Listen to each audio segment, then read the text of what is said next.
Histórias do cotidiano, com o historiador Marcos Vinícius Santana.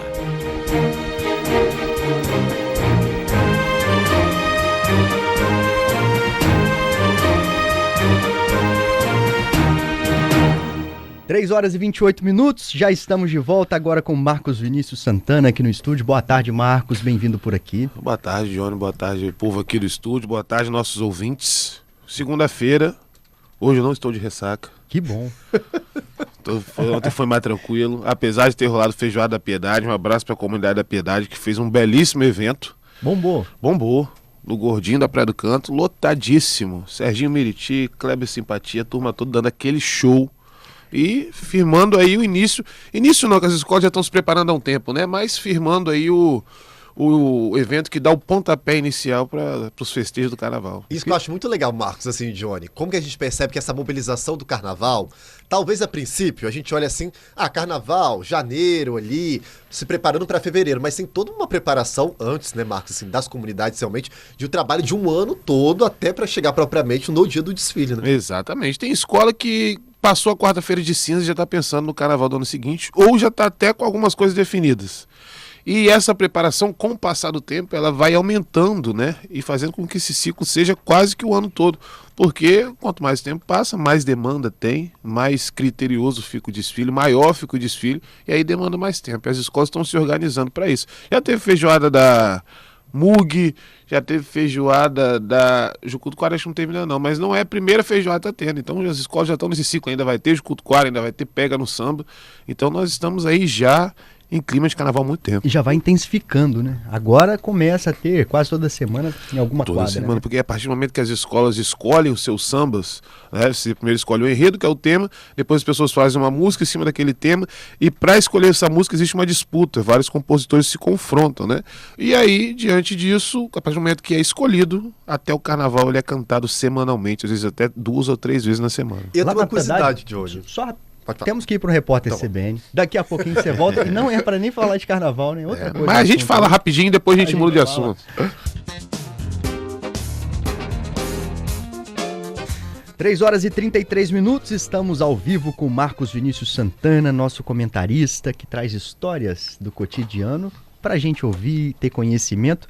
Hoje vai falar sobre desastres aéreos, mas antes disso, como o Marcos também é o cara do carnaval, entende muito, vivencia o carnaval, a gente falava sobre essas preparações aí que fica o ano inteiro, mas agora já tem uma coisa mais intensa ali, né, Marcos? Isso. Agora, de fato, os trabalhos começaram, né? Daquela coisa semanal das escolas de samba ensaiarem, de terem suas feijoadas, seus eventos. Então, o pontapé foi dado. Até fevereiro, não sei se vai ser fevereiro, começo de março esse ano. Fevereiro? Então, até fevereiro nós estamos aí nas ruas. Tem alguma escola que vai trazer algo diferentão esse ano? Cara, olha, cedo pra dizer. Eu estou apostando em 2 enredos. Na verdade, eu gostei de todos os enredos do grupo especial. Mas eu destaco João Bananeira da Boa Vista, que vai falar do elemento folclórico, que eu acho que tem uma relação muito grande com a escola e com o território de Cariacica. Jucutuquara vai vir falando sobre as pombagiras. Olha. Né? Então, algo completamente diferenciado. E chegou o que faltava, que vem falando sobre o Ori, que é pensar a cabeça, né? Muito presente no candomblé, mas de uma outra concepção. Então, o enredo afro não pensando a religião apenas em si, mas a cabeça mesmo, e como que a cabeça é colocada na contemporaneidade, inclusive os problemas psicológicos, etc. Então, vai ser algo muito contemporâneo, né, e diferente, mas completamente dentro da tendência de religiões de matrizes africanas que o Brasil todo vem vindo. É cuidar da cabeça. Exatamente. A gente está iniciando hoje, por acaso, coincidiu a data, né, o mês de setembro, setembro amarelo, a gente tem falado tanto de saúde mental, e o Ori é isso, né? É completamente isso, né? E é uma visão que pra gente que é do carnaval sabe que não foi tratado, né, pensando as religiões de matriz africanas. Para quem não conhece, o Ori, na verdade, nas religiões de matriz africanas, é o que a gente pensa da cabeça, é a conexão do corpo com o orixá. Né? Então tem uma representação muito forte, né, dentro da nossa religião, e que quando a gente pensa o carnaval é sempre se falar do orixá, se falar da gira, se falar das forças do orixá ou dos inquis, ou dos voduns, e não se pensou o Ori. E é isso que vai ser feito no enredo aí que eu participei da pesquisa, mas que é do Roberto e do Osmar, nossos amigos lá do Rio de Janeiro, que estão aqui fazendo o Carnaval Capixaba para Chegou o que Faltava. Bom demais. Promete o carnaval do ano que vem. Promete. Promete muito. A gente pode fazer alguns programas aqui, inclusive, para falar sobre isso, né? Vamos. Como é pensado, né, Isso. Marcos? Porque, às vezes, a gente vê ali só um movimento cultural muito bonito passando pela avenida, a gente leigo, eu, Johnny, por muito tempo via beleza só nisso. E quando você vai entendendo que cada fantasia tem uma história, conta uma história, tá dentro de uma grande narrativa, é lindo demais, né? Desfile de escola de samba é um ato educativo. E isso precisa se falar, a sociedade precisa entender que nós estamos passando uma mensagem e, na maioria das vezes, isso tem um peso cultural, histórico e social. Na maioria não, todas as vezes. Social, cultural e histórico muito grande. Ó, e sobre os desastres aéreos aí? Você viu? Quem foi que pediu? Como é que Você lembra, surgiu Alberto? isso? Eu não lembro, mas vou procurar aqui agora no WhatsApp Foi no da CBN. YouTube, Eu né, pedi do ajuda ao povo João lá, né? aqui, que eu vou descobrir o nome do nosso... Veio de um Bom, ouvinte? veio de ouvinte, isso que eu queria dizer. Não precisa nem...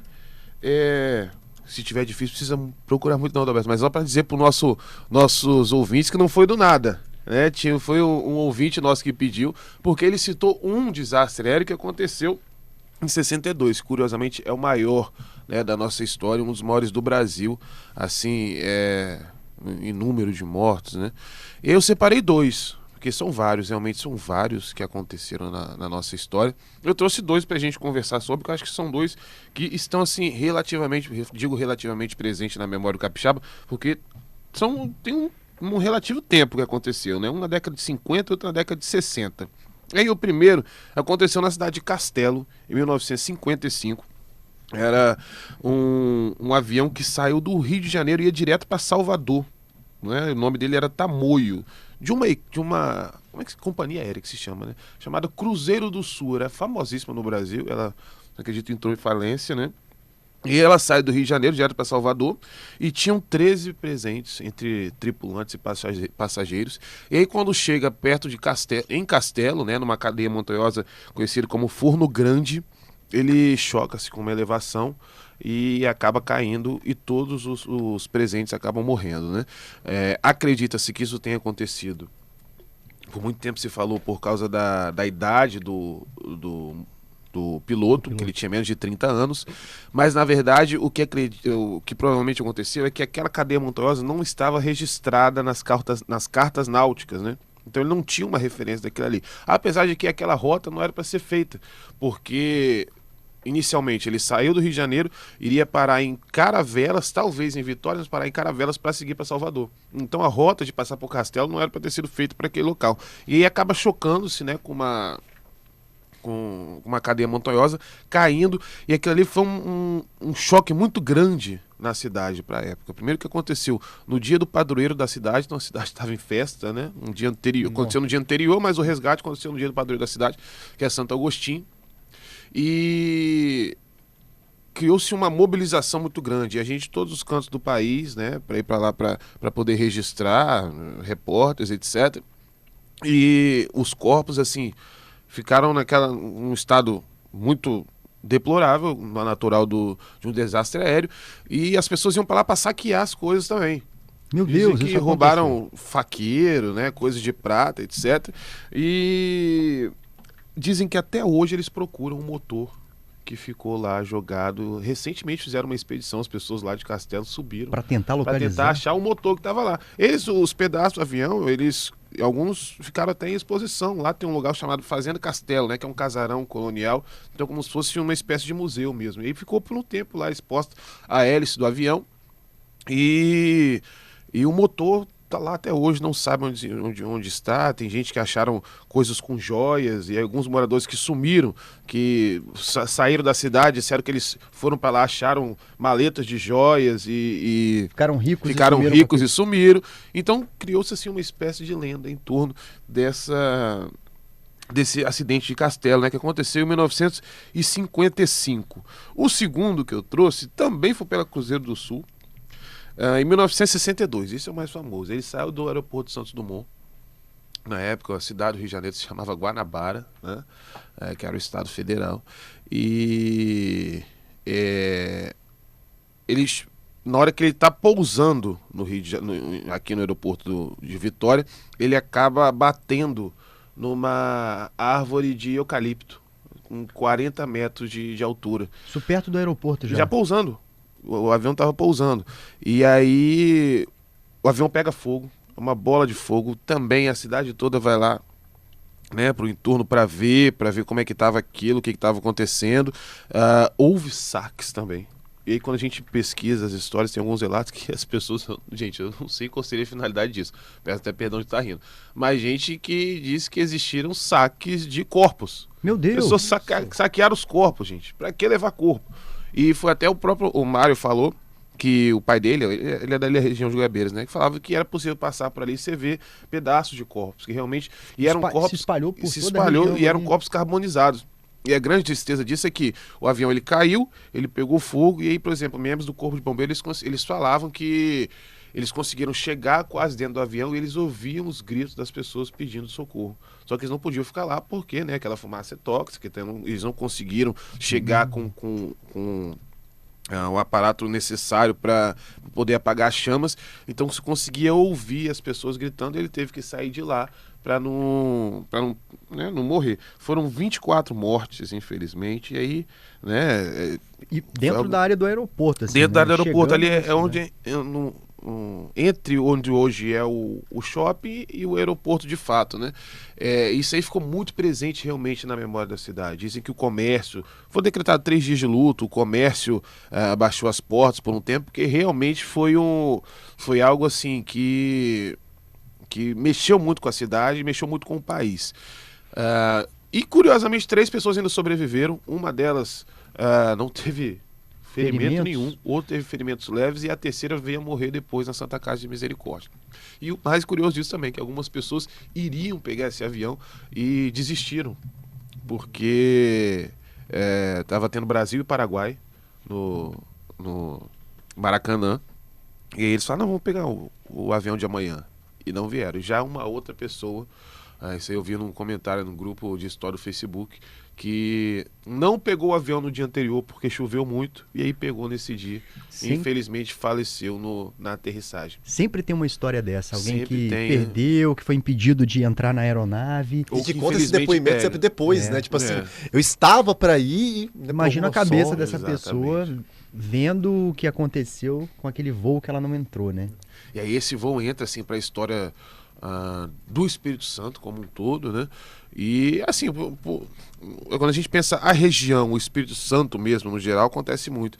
E áreas próximas do aeroporto é mais propensa ainda, né? Mais essa questão. Recentemente, se não me engano, foi em 2006, de um avião que ele estava seguindo para a Bahia. Vem de Minas para Bahia, não sei, eu sei que ele pousa no aeroporto de Vitória como escala, né? E aí tinha 6 tripulantes, 6 pessoas, se eu não me engano.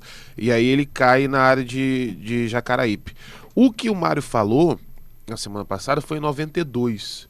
E isso foi um bimotor, se eu não me engano, tinha 9 pessoas presentes, todas da mesma família, e ele acaba caindo no manguezal também. E nesse do manguezal, isso, quase todos os corpos já não conseguiam ser reconhecidos. O único que foi reconhecido foi o de uma criança, acho que tinha 9 anos de idade, que ele estava praticamente intacto. Foi o único a ser reconhecido. O resto, os destroços, estava assim, bem difícil o reconhecimento, e caiu ali na área do manguezal mesmo.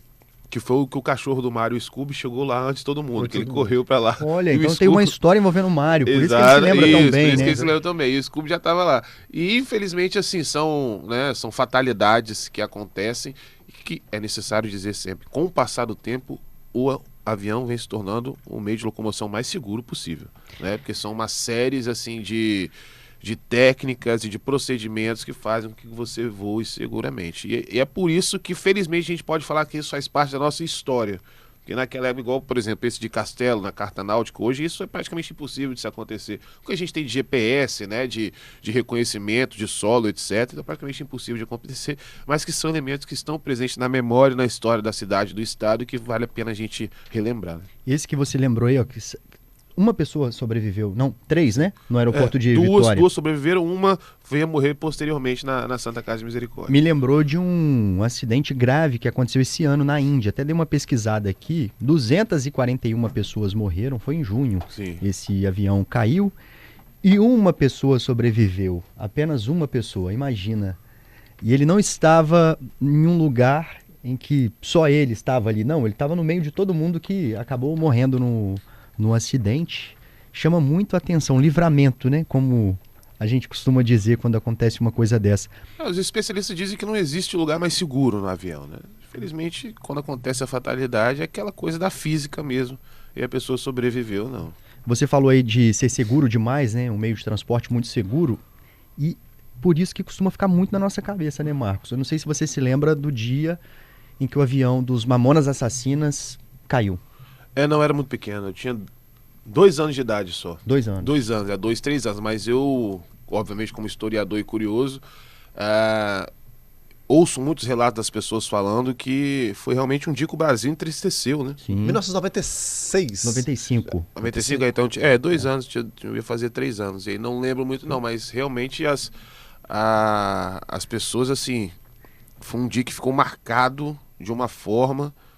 96 mesmo. 96, né? Correção ali. Então 3 anos eu tinha ali. E aí foi uma fatalidade, né? Foi. Porque um sucesso meteórico que em um determinado momento o Brasil todo cantava as músicas dele e da mesma forma que, né, encontrou o apogeu, eles partiram desse plano. Eu lembro bem desse dia, tá? Me lembro bem. Você era fã dos Mamonas? Eu era fã. As crianças eram muito Quem fãs. não era, né? Se eu perguntar, verdade. todo mundo cantava. E as crianças cantavam aquelas músicas, viu? Hoje, Sim. às vezes, a gente para pra falar, meu Deus, como é que as crianças estão cantando isso? Cantavam aquelas músicas. É porque do eles se Mamonas. tornaram muito presentes, assim, Marcos, eu tenho a impressão, naquela cultura pop do momento, sabe? É. Eles estavam nos programas de televisão, nos programas de auditório, viraram trilha sonora, então acho que isso também fez um pouco parte dessa geração ali da década de 90 ali, que consumia muito isso, né? Principalmente por meio da TV aberta, né? E um humor irreverente, né? Um toque muito diferente também. Você vê é um rock, acho que aquilo é rock, né? Mas um rock com humor e numa pegada completamente diferente. E eles eram caricatos demais, né? Carismáticos, né? Então fizeram muito, fizeram parte da história do Brasil. Marília Mendonça também, né? Muita gente, infelizmente, Chocante. partiu nessas fatalidades. Pois é. Eu me lembro bem porque foi na região da Serra da Cantareira e você Isso. falou ali da questão do acidente que aconteceu aqui em 55, em Castelo, que eles também bateram numa cadeia de... Bem semelhante, Muito inclusive. semelhante. É. E na época eu me lembro que isso, imagina, eram 5 jovens super queridos pelo Brasil inteiro. Eu me lembro que minha tia vendia pôster dos Mamonas Assassinas, né? Não tinha essas imagens como a gente tem disponível hoje na internet, então era um sucesso danado. E tudo foi televisionado, esse velório depois, o sepultamento, causou uma comoção nacional. O Adalberto falou desses programas de auditório, eram os grandes momentos de conexão com os artistas, né? As pessoas ficavam esperando para poder ver, entre aspas, ao vivo, que na maioria das vezes era o playback, né? Mas ao vivo o seu ídolo, que hoje a gente pode ver na palma da mão ali que o cara tá fazendo de minuto em minuto, as pessoas esperavam semanalmente para ter contato com aquilo ali. E isso, assim, já entrando na questão psicológica, né? Eu acho que exaltava ainda mais, né? É até um paradigma, né? Se pensar. Hoje a gente tem uma proximidade maior com o ídolo, né? Você consegue ter uma relação muito mais estreita. Mas naquela época você transformar a pessoa em ídolo era algo muito... tinha uma potência muito maior, né? Porque era raro, você comprava revista para ver alguma coisa. Né? Você via o cara uma vez na semana, você não tinha aquela coisa de ficar pensando, gente, hoje quando a gente tá ouvindo uma música, a gente quer voltar, a gente volta rapidinho pra ouvir aquela época que a gente ficava esperando na rádio. E Ou agora, pedia como é pra que gravar, volta? né? Pedia pra gravar e voltava na rádio, então tinha uma dificuldade maior, eu acho que a exaltação dessas pessoas, né, era muito maior. Eu lembro, eu não vou entregar a minha idade, porque eu sou assim... Você é jovem. Eu sou jovem, muito jovem. Mas eu tenho essa memória, sabe o que era, Johnny? Johnny provavelmente pegou essa época também, que a gente talvez foi faixa etária. Johnny é um pouquinho mais velho. Mas que era Bem aquela... outra década, né? Era aquele momento, Marcos, da entrega dos CDs de ouro, CDs de platina. Gugu adorava fazer isso. Adorava fazer isso. Aí o artista tava bombando. O que hoje a gente fala ali, que seriam os vários acessos do Spotify da vida, no YouTube, enfim. O artista, a banda, o grupo ia receber a entrega do CD de platina. De diamante. De diamante. E eu acho que isso trazia uma conexão também com o público, né? Porque o público sabia que, poxa, aquele grupo, aquele cantor, aquela cantora, literalmente estava bombando ali e tava no auge da fama ali, né? Bombando e recebeu o prêmio com a ajuda, às vezes, da pessoa que comprou o CD. Né? Uma memória... É bom que a gente está falando disso, que ameniza um pouco o peso de falar de desastres aéreos, né? Mas, por exemplo, hoje quando eu ouço um samba mais antigo, assim, um Zeca Pagodinho, me remete muito à época de Natal. E por que isso? Porque Por era quê? o 13º que chegava e a minha madrinha, minha mãe comprava o CD original, né? Porque, gente, a pirataria, a gente fala de pirataria, mas a pirataria também é relativamente recente, tá? Se colocar 96, 97, não tinha muito isso não. Então, se comprava o CD realmente original e aí pô, não tinha como você comprar sempre.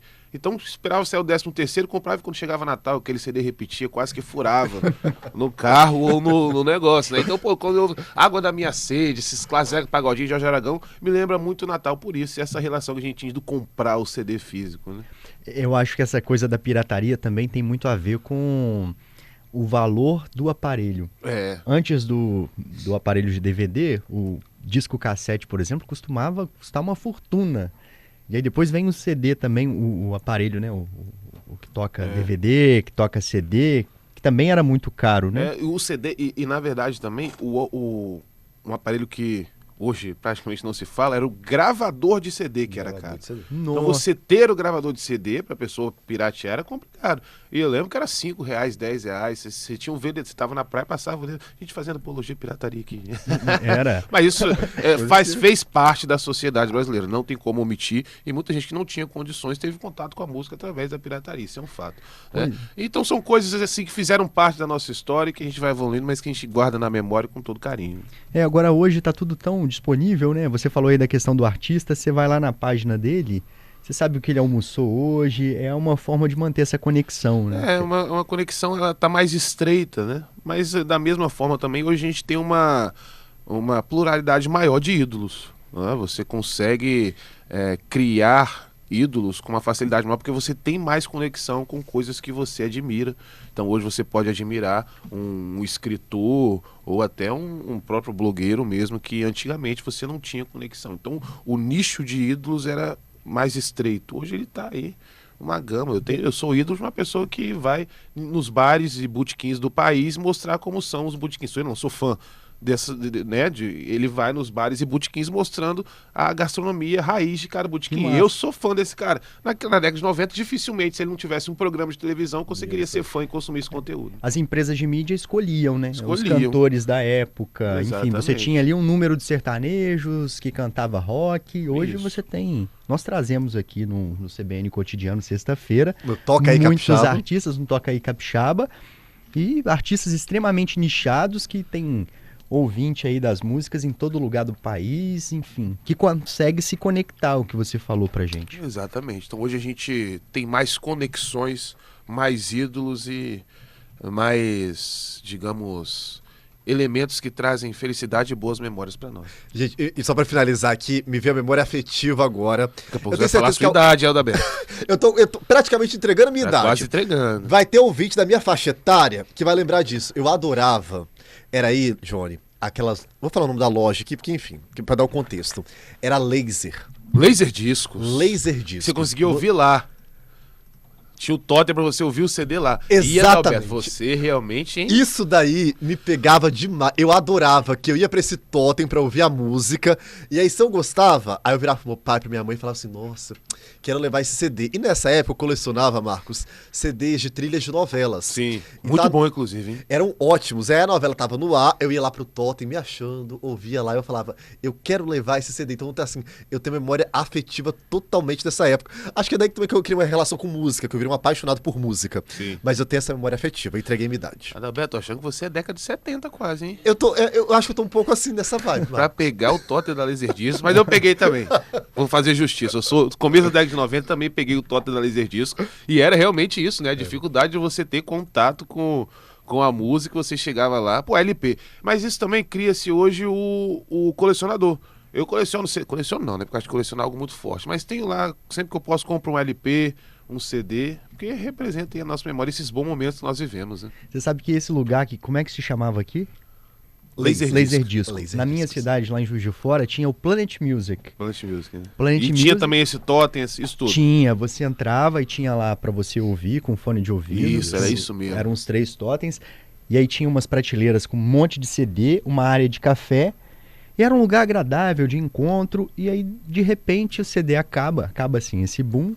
E o lugar termina como a Kodak, sabe? É Lá Kodak, né? Que você Gente, imagina como é que era você tirar uma foto, depois que se revelar, você vê que tava ruim pra caramba. Rapaz, Puxa, eu ia ficar imaginando isso. Expectativas foram criadas e e você eram gastou acabadas, dinheiro né? ainda. E sem gastar dinheiro. Ir lá no shopping, revelar, você fala, meu Deus do céu. Aí, não, e essas, sair com feijão no dente. não, e algo essas assim. câmeras você tirava a foto ali, de repente revelava, o olho tava vermelho. O olho igual a vermelho. brasa. Ou a luz ruim, né? Desse jeito, mas eu acho que a gente aproveitava e escolhia os melhores momentos. Os melhores momentos. E também, precisa se dizer, que dependendo da coisa, elas eram mais voláteis, né? Porque, por exemplo, hoje tem muita foto que por mais que a gente, né, tenha o celular, se a gente não tem um cuidado com o armazenamento, nós vamos perder ela para sempre. É. A foto física não tinha isso, ela vai estar lá jogada no baú, mas você vai pegar e vai ver. Vai dando uma amarelada. Amarelada, mas você pode recuperar. Já as fotos físicas hoje, as fotos digitais, hoje a gente não tem tanto isso se a gente não tiver um cuidado com o armazenamento. Então, por mais que tenham sumido, né, do nosso cotidiano, sempre tem algo positivo para se lembrar. Olha, no arquivo público aqui do Espírito Santo foram encontrados mais de 100 negativos, Marco. Sério? Em vidro, com mais de 100 anos. Esses negativos foram encontrados, já foram recuperados e tem fotos lindas, inclusive de pontos turísticos aqui da cidade de Vitória que já nem existem mais. Caramba. Tem um teatro que eu não me lembro o nome agora, foi muito importante no início do século passado, lá na região do centro. Melpomene. Isso, temos uma foto dele. Que legal, olha que E já não beleza. existe mais. Então é muito bacana pra você ver a memória da cidade, né? É. E um negativo de vidro, gente, como é que era isso? O negativo que eu conheço já era aquele do plásticozinho. Eu né? imagino quebrar também, já era, acabou, né? É. Que legal. Isso é extremamente importante, não só no sentido do registro, mas também que gera diversos objetos de estudo, principalmente para nós da história, Claro. do urbanismo. Então, um abraço, povo do arquivo. Tiago, Silmar Francesqueta, toda a turma do arquivo que faz um belíssimo trabalho na nossa história. Vamos aproveitar, semana que vem, você vai voltar no aniversário da cidade. Ah, é verdade, né? A gente Dia pode- 8? Já 8. Então vamos falar sobre a história da nossa cidade linda, maravilhosa. É isso aí, Marco. Até A mais semana linda que de vem, todas. meu brother. Beleza, até semana que vem já temos tema então. Temos Então tema. poderia ser diferente, né? Dever de casa já dado e feito. Isso aí. Até semana que vem, um abraço a todos. Gente, eu adorei que hoje o Stories do Cotidiano foi Fala. praticamente um... Tinha na época do video show? Um caldeirão? Não, video show. Video show. Adalberto, você tá... Não, hoje eu tô trabalhado na vibe Não, mas hoje. de qual video show ele tá falando, será? Aquele da Pô, aí- Angélica? Não. Mais pra trás ainda? Mais pra trás, da Cista Guimarães. Olha, Quando ela virava e caramba. falava assim, Adalberto. direto Do túnel do tempo. Então hoje foi direto do túnel do tempo aqui no Stories do Cotidiano. Eu tô meio retrô hoje. Né? Eu aceitei que eu tô retrô hoje. E foi legal que serve de desastre aéreo pra falar da nostalgia dos anos Exato. 80, 90. Não foi tão pesado, foi leve. Tá muito pesado pra começar a semana, um mês não dá, né? Isso Acho que tu aí. tá mais equilibrada ali. Isso aí. Obrigado, tá, Marco? Valeu, até semana que vem.